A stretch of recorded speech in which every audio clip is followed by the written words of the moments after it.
អូបាទខ្ញុំនឹងហើយបាទគឺជាស្ថាបនិកឡានដឹកអញណានាងបាទអូថាម៉េចនាងឧបត្ថម្ភ 5,000 បាតសម្រាប់ការចាក់សម្លេងខ្មោចចា5,000 បាតណាលោកអូយពិតជារំភើបណាស់បាននិយាយផ្ទាល់ជាមួយនឹងស្ថាបនិកឡានដឹកអាចណែនាងទំនិញរបស់ប្រទេសថៃយើងកំពុងតែត្រៀមធ្វើដំណើរទៅហើយមិនត្រឹមតែមានតម្លៃថោកនិងរសជាតិឆ្ងាញ់នោះទេជាពិសេសទៅទៀតនោះគឺកាដូពិសេសរបស់យើងសម្រាប់ពួកគេអូយមានកាដូទៀតនាងជនជាតិយើងអីក៏មានមនុស្សធម៌ទៅលើខ្មែរអីយ៉ាងនេះណគឺកាដូសារធាតុគីមីជាច្រើនមុខដែលនឹងធ្វើឲ្យបងប្អូនខ្មែរក្រីក្រទាំងនោះ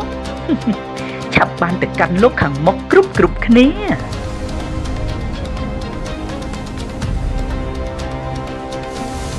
លោកយាយចៅគិតថាយើងគូតែដូរកន្លែងទៅលោកយាយនៅទីនេះมันមានសុវត្ថិភាពសម្រាប់យើងទៀតទេលោកយាយមិនបាច់ទៅណាទេចៅព្រោះប្រទេសថៃយើង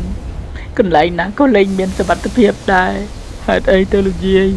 នេះចៅមិនយល់ទេប្រទេសគេដទៃដូចជាមិនអីផងមានបញ្ហាតែប្រទេសយើងអញ្ចឹង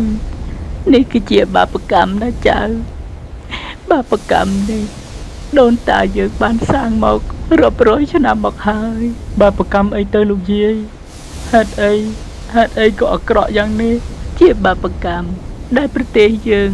ធ្វើបាបប្រទេសជុំវិញជាពិសេសនោះគឺប្រទេសកម្ពុជាបាបកម្មយ៉ាងម៉េចទៅលោកយាយហេតុអីក៏ធ្ងន់ធ្ងរយ៉ាងនេះបាបកម្មនោះមានច្រើនណាស់ចៅយាយរៀបរាប់ក៏មិនអស់ដែរយាយនៅចាំបានថាហើយមិនក៏នៅសុកបាក់ស្រុតអញ្ចឹងណយ៉ាងម៉េចទេអូយខ្ញុំក៏មិនដឹងដែរអ្នកអូយណែនាងខ្លងចៃនាងបានដឹងពីចចាមអារាមដែលគេថាទីក្រុងបាងកករបស់យើងនឹងត្រូវលិចចូលក្នុងទឹកសមុទ្រក្នុងរយៈពេលដ៏ខ្លីខាងមុខនេះអត់ស្អីគេនាង SP ផតយានាងបានដំណឹងនេះមកពីណានាងនេះគេនិយាយឡើងល្អះល្អមពេញមួយក្រុមហ៊ុនហើយណានាងនៅអត់ដឹងអីទៀតណណែរឿងហ្នឹងមិនមែនជាការលេងសើចទេណានាង SP ជួនកាលវាគ្រាន់ជាការបំពុលព័ត៌មានចង់បាន like view ទៅដឹងមិនមែនទេវាជាព័ត៌មានសម្ងាត់របស់ជាតិយើងណាណែបើមិនជឿសួរនឹងស៊ីនធូទៅបងរបស់នាងក៏ជាអ្នកភូគុបសា យើងក៏ដឹងពីនាងដែររឿងហ្នឹងមែនអត់នាងស៊ីនធូអើយពិតមែនបងគ្នាប្រាប់ថាទីក្រុងបាងកករបស់យើងមានសន្តានដីជាភក់រាវនៅខាងក្រោមมันមានភាពរឹងមាំសម្រាប់ទ្រាំនឹងទម្ងន់ដ៏ធ្ងន់របស់ទីក្រុងយូរទៀតទេណាហើយម្យ៉ាងទៀតណានាពេលអនាគតដ៏ខ្លីខាងមុខបំរែបំរួលអាកាសធាតុគ្រោះរញ្ជួយដីកម្ដៅផែនដីក៏កើនឡើងនឹងធ្វើឲ្យតកកនៅតំបន់ប៉ូរលាយហើយធ្វើឲ្យតំបន់ជាច្រើននៅលើពិភពលោកដែលមានសន្តានដីទាបត្រូវលិចបាត់ចូលទៅក្នុងផ្ទៃទឹកសមុទ្រក្នុងនោះក៏មានឈ្មោះទីក្រុងបាងកករបស់យើងដែរណានាងខ្លងចៃព្រះអើយចាប់ហើយទីក្រុងបាងកករបស់ខ្ញុំតែយើងដោះស្រាយដោយវិធីណាហើយប៉ុណ្ណឹងក៏យំដែរនាងនេះនាងមិនឃើញរដ្ឋាភិបាលកំពុងតែដោះស្រាយទេអីដោះស្រាយកន្លែងណាតែព័ត៌មានពិតមិនឃើញផ្សាយឲ្យប្រជាជនដឹងគ្រប់គ្នាផងណែនាងខ្លងចៃនាងអីក៏ល្ងងយ៉ាងនេះរឿងអញ្ចឹងនាងឯងផ្សាយឲ្យប្រជាជនថៃរត់ផ្អើលជន់គ្នាមែនហើយរឿងបែបហ្នឹងមិនអាចផ្សាយជាសាធារណៈបានទេសំខាន់ពេលនេះរដ្ឋាភិបាលយើងលោកកំពុងតែពុះពៀយ៉ាងសកម្មដើម្បីដោះស្រាយហើយដោះស្រាយស្អីឃើញតែបង្កសង្គ្រាមបិទព្រំដែនជាមួយនឹងខាងកម្ពុជាមិនឈប់សោះហើយនាងនេះធ្វើសង្គ្រាមមិនមែនអត់ប្រយោជន៍ទេណាគឺដើម្បីបានដីឲ្យពួកយើងជ្រកក្បាលនាពេលអនាគតនោះអីមិនបានទៅជាអញ្ចឹងក្រែងថាខាងកម្ពុជាជាអ្នករំលោភបំពានយកដីថៃហើយនាងនេះមានខូ1គីឡូ2ខាំដែរតែអត់ចេះថ្លឹងថ្លែងសោះកម្ពុជាឯណាមកហ៊ានដណ្ដើមដីថៃនោះមែនហើយនាង SP បើយើងមិនថាអញ្ចឹងតើប្រទេសយើងមានលេសឯណាទៅវាយកម្ពុជាកើតព្រះអើយនេះមានន័យថាខាងភាគីកម្ពុជាមិនបានធ្វើខុសមកលើថៃទេមែនហើយខាងកម្ពុជាមិនដែលមានគំនិតឈ្លានពានថៃទេកម្ពុជាគេសុំតែសុខប៉ុណ្ណោះតែយើងក៏គ្មានជំរឿសដែរតែយើងមានវិធីផ្សេងទៀតតើចុះហេតុអីយើងជ្រើសរើសយកវិធីព្រៃផ្សៃអញ្ចឹងប៉ុណ្ណឹងព្រៃផ្សៃនាងខ្លងចៃចុះនាងគិតថាវិធីអីដែលល្អ នាងផ្ដល់យោបល់ឲ្យរដ្ឋាភិបាលមើលចុះយើងមិនរកទីទួលមានសុវត្ថិភាពនៅក្នុងប្រទេសយើងទៅ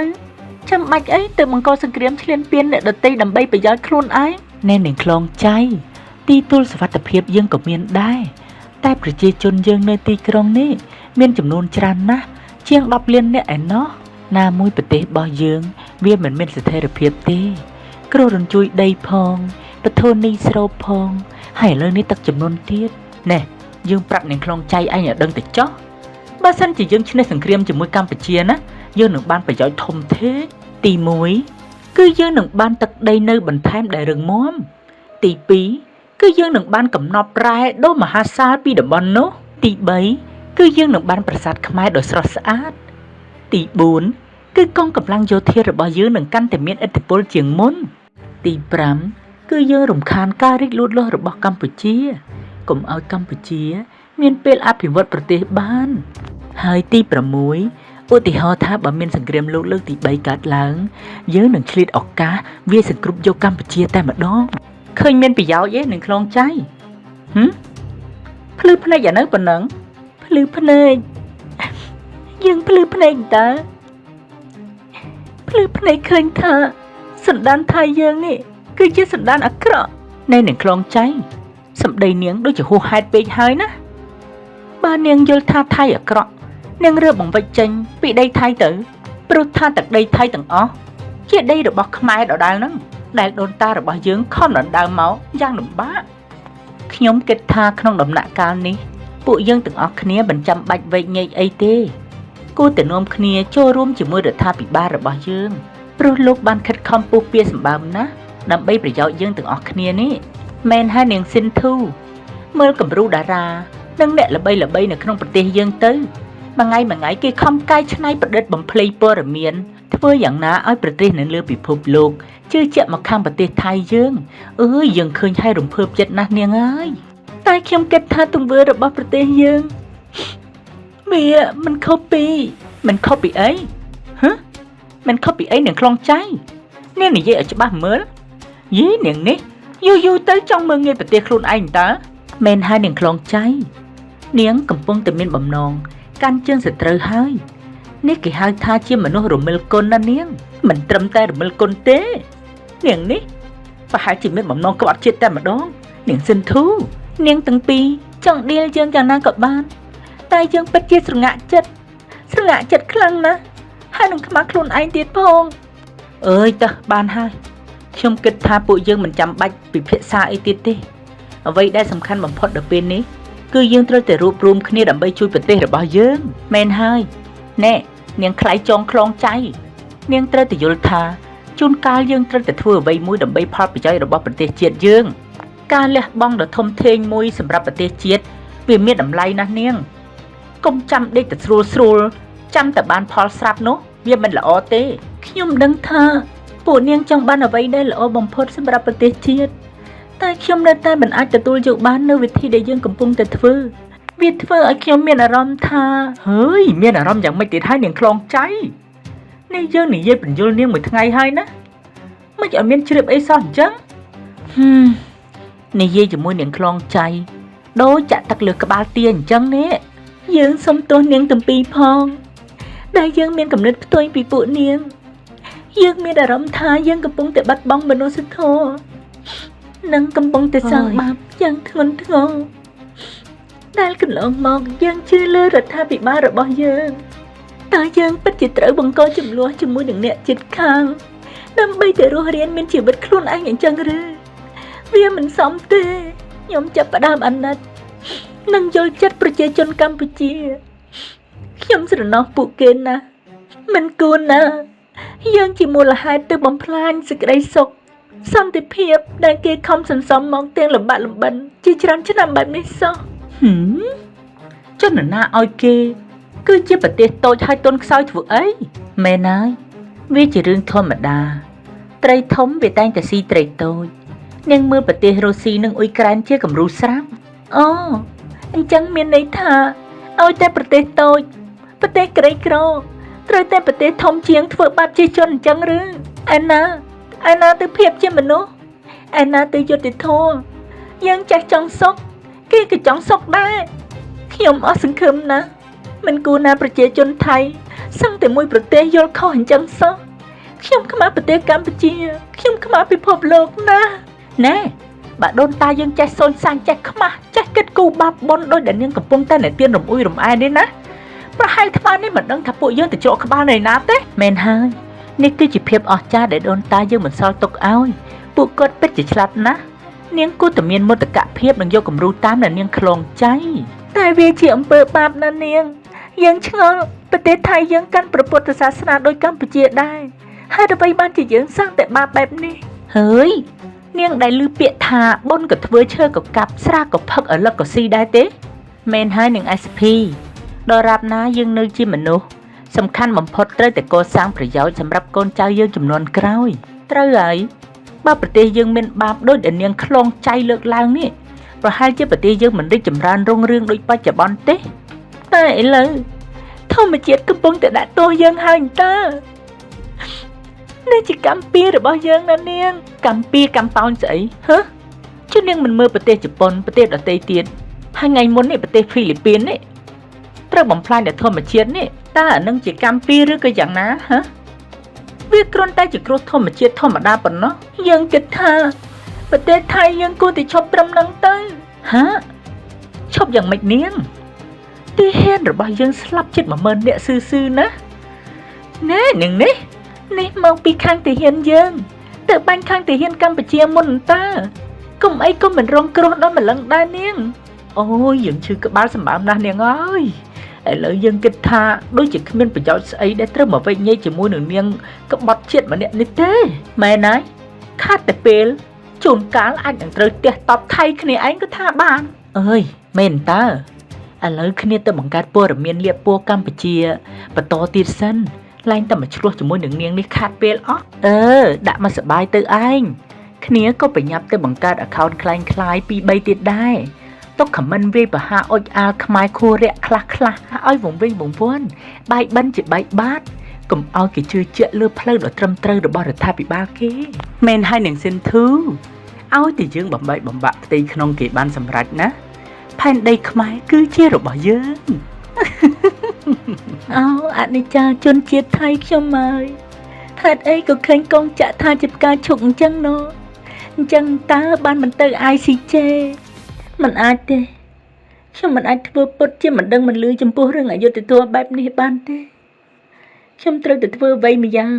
បើទោះជាខ្ញុំត្រូវប្រឈមមុខនឹងអ្វីក៏ដោយក៏ខ្ញុំនៅតែជឿជាក់ថាការពិតនឹងជួយសង្គ្រោះអ្នកទាំងអស់គ្នាណែពូឯងមានឃើញព័ត៌មានគេផ្សាយអត់ណែគេថាភ្នំទ្រាប់ឯនឹងប្រាសាទតាកបីថៃជាអ្នកកាន់កាប់អន្តាជីមែនក៏អីនេះតាគ្នាស្មានតែខ្មែរយើងជាអ្នកឈ្នះអូយខំតែសបាយអពេញខ្លួនការពិតចាញ់សោះអើយស្លុតចិត្តណាស់ឯងហើយគេថាខាងកម្ពុជាយើងចាញ់គេតែអួតថាឈ្នះដើម្បីកុំឲ្យកងទ័ពយើងបាក់ទឹកចិត្តអើយគ្នាសង្ស័យណាស់សង្ស័យតែរដ្ឋាភិបាលលួចកាត់ដីឲ្យគេទៅដឹងណែបងគ្នាជាអ្នកសារព័ត៌មានល្បីឈ្មោះគាត់ប្រាប់ថាខ្មែរយើងឈ្នះតើមែនហើយចេតនារបស់សត្រូវគឺស៊ីជម្រៅណាស់គេប្រហែលជាចង់បំបែកបំបាក់សាមគ្គីភាពនៃប្រជាជននិងរដ្ឋាភិបាលរបស់យើងដើម្បីកុំឲ្យយើងមានសម្លេងតែមួយគ្នាមិនដឹងថាត្រូវជឿខាងណាខាងណីទេនេះអូយវល់ក្នុងខួរអស់ហើយពួកឯងគួរតែមើលព័ត៌មានពិតពីភ័យផ្លូវការរបស់រដ្ឋាភិបាលយើងទៅអូយសប្បាយចិត្តណាស់នាងសិនធូនាងមើលណែនាងមើលក្នុងខមមិនទៅខ្មែរឥឡូវកំពុងតែឆ្លោះគ្នាណែយើងឃើញតើយើងក៏សប្បាយចិត្តមិនខុសពីនាងដែរ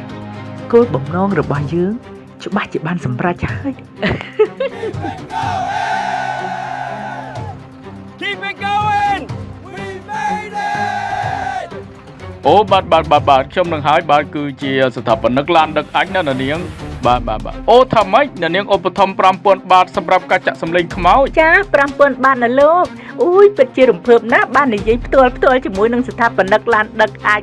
អូយលោកពិតជាជួយលើកមុខមាត់ប្រទេសថៃណាស់លោកអូយខ្ញុំបាទពិតជារំភើបណាស់នាងបាទនេះគឺជាស្មារតីស្នេហាជាតិពិតរបស់នាងគួរឲ្យកោតសរសើរអូសូមឈ្មោះនាងផងនាងឈ្មោះអីដែរចានាងខ្ញុំឈ្មោះស៊ីនធូ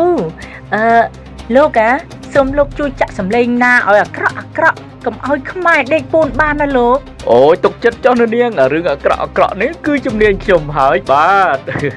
នៅនាងចាំតែមើលព័ត៌មានទៅបាទធានាជូន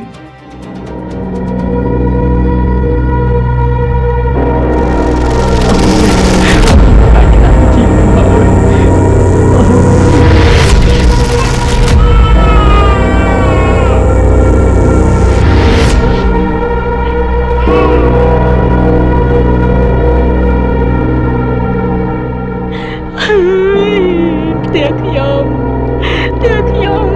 ដីរបស់ខ្ញុំឲ្យដីខ្ញុំមកវិញមក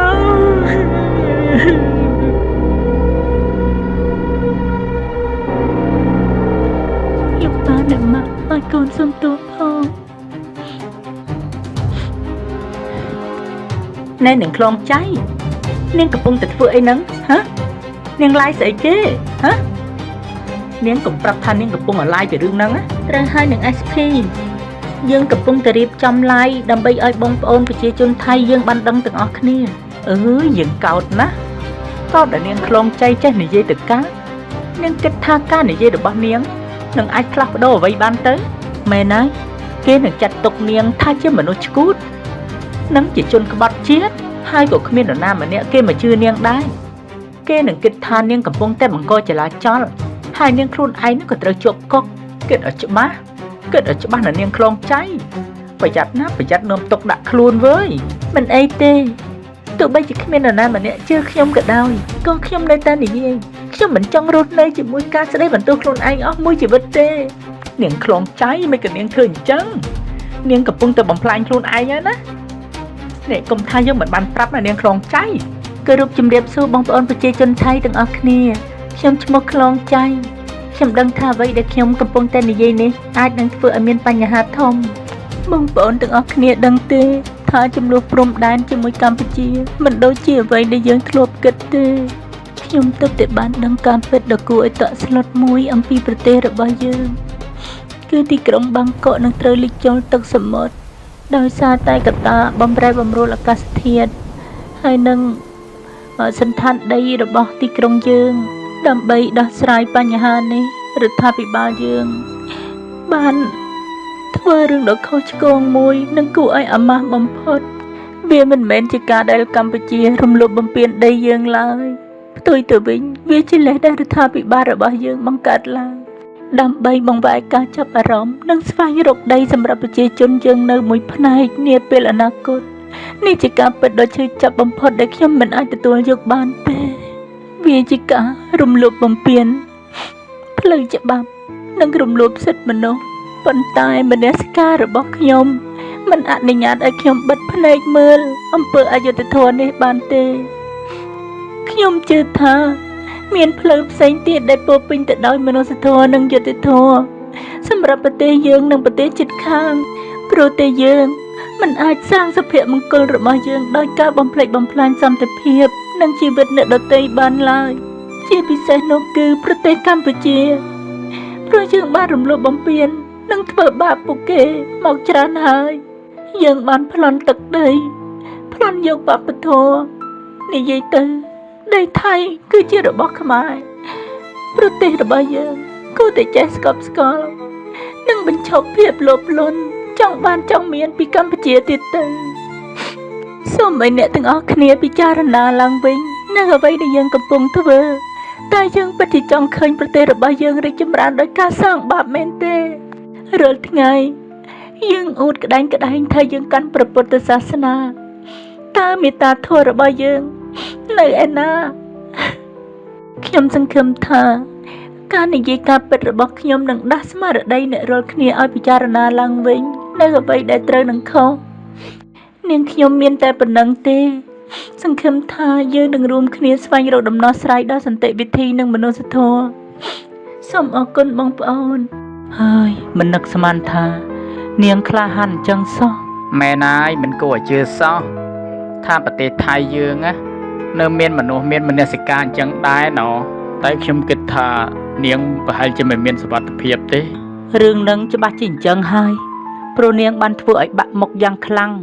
ដល់ប្រទេសថៃយើងរដ្ឋាភិបាលនឹងមិនលើកលែងអានាងទេ ហើយខ្ញុំពិតជាវេទនាណាស់សង្គមថៃសពថ្ងៃនេះធ្វើអីតែមិនត្រូវចិត្តរដ្ឋាភិបាលណាច្បាស់ជាគេចាប់ដាក់កុកហើយអើយត្រឹមទៅនាងហើយធ្វើម៉េចបើយើងកើតជាជនជាតិថៃទៅហើយនោះ នៅពេលនោះរដ្ឋាភិបាលក៏បានចាប់យាយដាក់កុកដោយសារតែយាយនិយាយពាក្យពិតទាំងនោះ យើងសូមបដិសេធដាច់អហង្ការចំពោះព័ត៌មានមិនពិតដែលផ្សាយដោយជនម្នាក់ឈ្មោះខ្លងចៃការអះអាងទាំងនេះគឺជាការបង្កចលាចលបំភ្លៃការពិតនិងជាការប៉ុនប៉ងបំបីបំបាក់សាមគ្គីជាតិរដ្ឋាភិបាលនឹងមិនអត់ឱនចំពោះទង្វើក្បត់ជាតិបែបនេះឡើយយើងក៏បានចេញដោយការចាប់ខ្លួនជនសង្ស័យភ្លាមដើម្បីយកមកផ្ដន្ទាទោសតាមច្បាប់ឲ្យបានធ្ងន់ធ្ងរបំផុតប្រទេសថៃយើងកំពុងតែរីកចម្រើនហើយយើងនឹងមិនអនុញ្ញាតឲ្យជនអគតិណាម្នាក់មកបំផ្លាញសន្តិភាពនេះឡើយដើរទៅ ឃើញអត់នាងខ្លងចៃយើងប្រាប់ឲ្យតែនាងមិនស្ដាប់ហើយគិតយ៉ាងម៉េចទៅនាងសិនធូគេចាប់នាងខ្លងចៃទៅហើយអើយនេះមកពីនាងខ្លងចៃម្នាក់ពេកយើងក៏បានហាមដែរថាកុំឲ្យធ្វើអញ្ចឹងតែនាងសិនធូរឿងនេះមានជាប់ពាក់ព័ន្ធជាមួយនឹងពួកយើងដែរណាតែគេចាប់ទាំងយើងដែរទៅគិតយ៉ាងម៉េចយើងធ្វើតែមិនដឹងមិនលឺទៅពីព្រោះយើងក៏មិនបានទៅឲ្យនាងខ្លងចៃទៅឡាយជាសាធារណៈអញ្ចឹងឯណាហេតុអីបានជាឯងយករឿងផ្ទៃក្នុងរបស់ជាតិទៅប្រាប់នាងល្ងងហ្នឹងអញ្ចឹងហាគឺខ្ញុំស្មានតានាងដូចជាពួកយើងអញ្ចឹងដែរណាបងខ្ញុំសុំទោសពិតមែនណាបងខ្ញុំមិននឹកស្មានដល់ទេបងយ៉ាប់ណាស់លើកក្រោយការសម្ងាត់របស់ជាតិយើងមិនប្រាប់ឯងជាដាច់ខាតឥឡូវឯងត្រូវតែឡាយបកស្រាយណាគាត់ថាមិនទៅនឹងសិនធូគាត់ថាឲ្យយើងនេះត្រូវបកស្រាយជាសាធារណៈកុំឲ្យមហាជនគេយល់ច្រឡំតែនាងខ្លងចៃគឺជាពួកម៉ាក់របស់យើងណានាងសិនធូពួកម៉ាក់ស្អីទេនេះវាចង់នាំយើងធ្លាក់ចូលអណ្ដៅដូចវាដែរណាយើងត្រូវតែចេញមុខបដិសេធយើងគិតថាចង់ទៅផាត់យាវិញហើយបន្តិចទៀតទឹកចំនួនស្រកហើយខ្ញុំចង់ទៅរកស៊ីដូចដើមកំណត់នាងល្អតើនាង SP គ្នាក៏នឹកម៉ួយគ្នាដែរយើងទៅទាំងអស់គ្នាហ្មងទៅ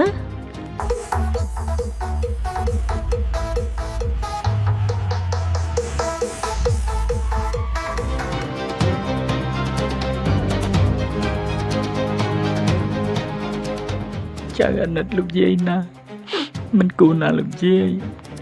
ជួបរឿងអយុត្តិធម៌បែបហ្នឹងសោះមិនអីទេចៅព្រោះយាយបានធ្វើនេះដើម្បីដាស់តឿនសតិមនុស្សជាច្រើនឲ្យភ្ញាក់រលឹកតែយាយនៅតែសោកស្ដាយត្រង់ថារដ្ឋាភិបាលរបស់យើងនៅតែមិនបញ្ឈប់ចុះហេតុអីបានជាប្រទេសយើងមិនបញ្ឈប់លោកយា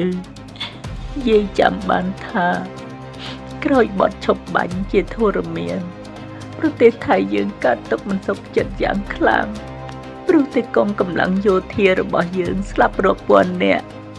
តែគ្មានបានយកដីកម្ពុជាសូម្បីតែមួយដុំហេតុដូច្នោះហើយរដ្ឋាភិបាលក៏រៀបចំល្បីចាប់ដៃជន់ជើងកម្ពុជាធ្វើយ៉ាងណាឲ្យកម្ពុជាតបតដើម្បីបានលេសវាកម្ពុជាសង្គ្រប់យកតែម្ដងចុះខាងកម្ពុជាតបតយ៉ាងណាលោកយាយតើយើងបានវាយកម្ពុជាម្ដងទៀតទេលោកយាយបានទេចៅកម្ពុជាឆ្លាតណាស់បើទោះបីជាយើងខិតខំរកគូនគេយ៉ាងណាក៏រដ្ឋាភិបាលរបស់គេនៅតែស្ងៀមមិនបដូរគល់ចំហឡើយគេបានព្យាយាមដោះស្រាយដោយសន្តិវិធីយកច្បាប់អន្តរជាតិជាធំចំណែកឯប្រជាជនរបស់គេវិញក៏ពូតដៃគ្នាពហិការមិនប្រើទំនិញរបស់យើងគ្រប់គ្នាដែលធ្វើឲ្យសេដ្ឋកិច្ចរបស់យើងដាំក្បាលចុះជាកំហុកណាចៅមិនយូរមិនឆាប់ប្រទេសរបស់យើងក៏ក្លាយជាប្រទេសមួយដែលមានឈ្មោះអាក្រក់បំផុតនៅលើពិភពលោកជាបងធំខាងឧក្រិដ្ឋកម្មអនឡាញគ្រឿងញៀននិងបេសកចារដែលតែញោមញីជីវិតរស់នៅរបស់ប្រជាជនក្នុងតំបន់និងបង្កបញ្ហាច្រើនដល់អ្នកជិតខាងអ្វីដែលកាន់តែអាក្រក់ នឹងចង្រៃបំផុតទៅទៀតនោះគឺប្រទេសថៃយើងបានលៀងខ្លួនហើយចោទប្រទេសជិតខាងថាជាប្រទេសអក្រិតកម្មទាំងនោះទាំងដែលថៃយើងខ្លួនឯងគឺជាបងធំតែប៉ុនមិនជួយឡើយទង្វើរបស់ថៃយើងប្រៀបដូចជាបាច់អង្កាមបញ្ច្រាស់ខ្យល់អញ្ចឹងត្រូវតែខ្លួនឯងគួរឲ្យខ្មាស់ប្រទេសកម្ពុជាណាលោកយាយប្រជាជនគេបានខិតខំប្រឹងប្រែងរដ្ឋាភិបាលគេក៏យកចិត្តទុកដាក់មែនហើយចៅកម្ពុជាមិនដូចពីមុនទេគេបានកែប្រែពីការឈឺចាប់ទៅជាការអភិវឌ្ឍថ្នាក់ដឹកនាំគេក៏ល្អពីមួយចំនួនទៅមួយចំនួនផ្ទុយពីការដឹកនាំរបស់រដ្ឋាភិបាលថៃយើងក្អេងក្អាងអំនួតក្រឡេកក្រឡុចបាត់ដៃក្នុងដៃគ្មានសច្ចៈគ្មានគុណធម៌ធ្វើឲ្យប្រទេសធ្លាក់ក្នុងភាពវឹកវរសត្រូវជុំទើសអ្វីដែលគួរឲ្យខ្លាចបំផុតនោះគឺថៃបង្រៀនកូនចៅតជំនាន់ឲ្យវង្វេងប្រវត្តិសាស្ត្រនិងជាតិនិយមជ្រុលហួសហេតុលោកយាយចុះបន្ទាប់ពីចុះហត្ថលេខាបញ្ចប់សង្គ្រាមជាមួយកម្ពុជាក្នុងឆ្នាំ2025តើប្រទេសថៃយើងបានបញ្ឈប់មហិច្ឆតាឈ្លានពានកម្ពុជាទេលោកយាយមិនបញ្ឈប់ទេចៅតែបែបស្ងប់ស្ងាត់និងឈាមត្រជាក់បំផុតចាប់ពីពេលនេះតទៅរាល់ផលិតផលចំណីអាហារនិងភេសជ្ជៈដែលនឹងត្រូវនាំចេញទៅប្រទេសកម្ពុជាត្រូវតែមានសារធាតុគីមីទាំងនេះវាជាយុទ្ធសាស្ត្រតែមួយគត់បំផ្លាញពូជសាសន៍របស់គេដោយស្ងប់ស្ងៀមតែលោកឧត្តមសេនីយ៍នេះគឺជាអំពើអក្រិតកម្មធំធេងណាស់លោកស្រីយល់ខុសហើយនេះជាការការពារជាតិប្រសិនបើនរណាមិនយល់ស្របឬហ៊ានលាតត្រដាងផែនការនេះនោះផលវិបាកនឹងមិនត្រឹមតែចំពោះក្រុមហ៊ុនអ្នកប៉ុណ្ណោះទេគឺចំពោះក្រុមគ្រួសារអ្នកទាំងមូលមិនអីទេលោកឧត្តមសេនីយ៍ការងារប៉ុណ្ណឹងក្រុមហ៊ុននាងខ្ញុំអាចធ្វើបានហើយធ្វើដល់រីករាយទៀតផងចាចំណែកក្រុមហ៊ុនខ្ញុំវិញក៏មិនខុសពីក្រុមហ៊ុនលោកស្រីដែរគឺថាស្ម័គ្រចិត្តធ្វើ 100% តែម្ដងបានចំណែកក្រុមហ៊ុនអ្នកស្រីវិល័យយ៉ាងមិនដែរឬក៏នៅមានបញ្ហាស្ទាក់ស្ទើរអត់អីទេបើគ្រប់គ្នាធ្វើទាំងអស់គ្នាហើយខ្ញុំក៏ធ្វើដែរលោកអរគុណអ្នកទាំងអស់គ្នាសម្រាប់ការចូលរួមជាមួយនឹងរាជរដ្ឋាភិបាលរបស់យើងរាជរដ្ឋាភិបាលធានានឹងការពារក្រុមហ៊ុនរបស់បងប្អូនណែនឹង SP នាងបានដឹកដំណឹងល្អហើយឬនៅណែច្រកព្រំដែនរបស់យើងបើកដំណើរការវិញហើយណានេះជាឱកាសមាសសម្រាប់ប្រទេសយើងច្បាស់ជាដឹងហើយខ្ញុំថែមទាំងដឹងលម្អិតជាងនាងទៅទៀតណូណែនាងទំនិញរបស់ប្រទេសថៃយើងកំពុងតែត្រៀមធ្វើដំណើរទៅហើយមិនត្រឹមតែមានតម្លៃថោកនិងរសជាតិឆ្ងាញ់នោះទេតើមានអ្វីទៀតនាងមិនមែននិយាយឲ្យអស់មកជាពិសេសទៅទៀតនោះគឺកាដូពិសេសរបស់យើងសម្រាប់ពួកគេអូយមានកាដូទៀតនាងជនជាតិយើងអីក៏មានមនុស្សធម៌ទៅលើខ្មែរអីយ៉ាងនេះណូគឺកាដូសារធាតុគីមីជាច្រើនមុខដែលនឹងធ្វើឲ្យបងប្អូនខ្មែរក្រីក្រទាំងនោះឆាប់បានទៅកាន់លោកខាងមុខគ្រប់គ្នាអូហូពិសេសណាស់នាងត្រៀមខ្លួនទទួលយកលៀបសំណាងនេះទៅចុះខ្មែរក្រីក្រទាំងឡាយ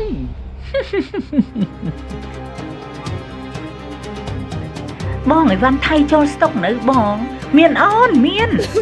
លោកគ្រូពេទ្យជួយកុំខ្ញុំផងលោកគ្រូពេទ្យទាំងនេះគឺជាបាបកម្មដែលទីក្រុងបាងកករបស់យើងសាងឡើងព្រះមហាក្សត្រស្ទើរតែគ្រប់អង្គសុទ្ធតែមានស្មារតីមិនគ្រប់កើតជំងឺអូទីសឹមប្រជាជនថៃម្នាក់ក៏ខ្លាយជាក្មេងទំនើងចុះតែគ្រឿងញៀនតាំងពីរះដល់ស្ដេចលោកយាយដីទីនេះចាប់ផ្ដើមរត់ជួយទៀតហើយលោកយាយយើងត្រូវទៅចាក់ចេញពីទីនេះជាមិនទាន់ណាលោកយាយចៅទៅចុះយាយហត់ហើយហត់នឹងរស់នៅជាមួយនឹងប្រទេសដែលពោពេញទៅដោយបាបកម្ម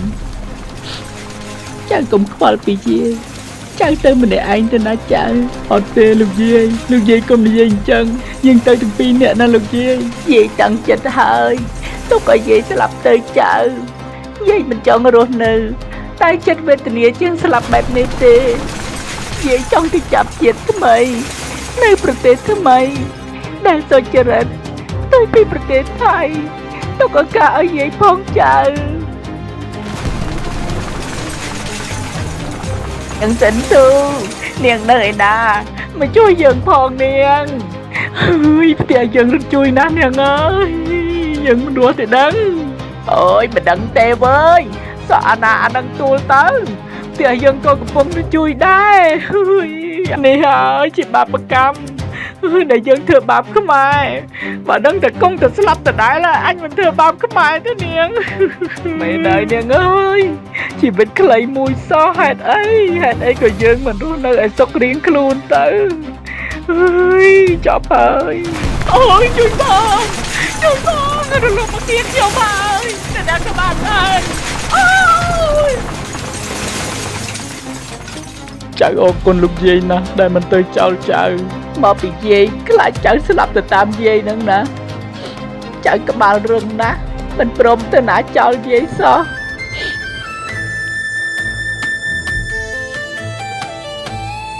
กับថ្មចំណាំកូនខ្មែរត្រូវចាំឈប់គុំទ្រចោលរាប់រយឆ្នាំហើយគេមិនថយក្រោយលើកទ័ពចូលមកឲ្យយើងខ្ទេចខ្ទី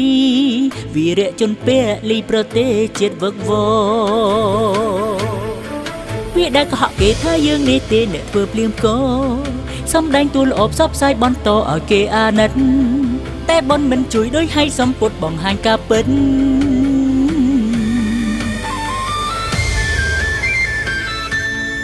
ចង់បានដេកខ្មែរបំភ្លេចប្រាប់គេថាខ្មែរអ្នកលូពូកែសំដែង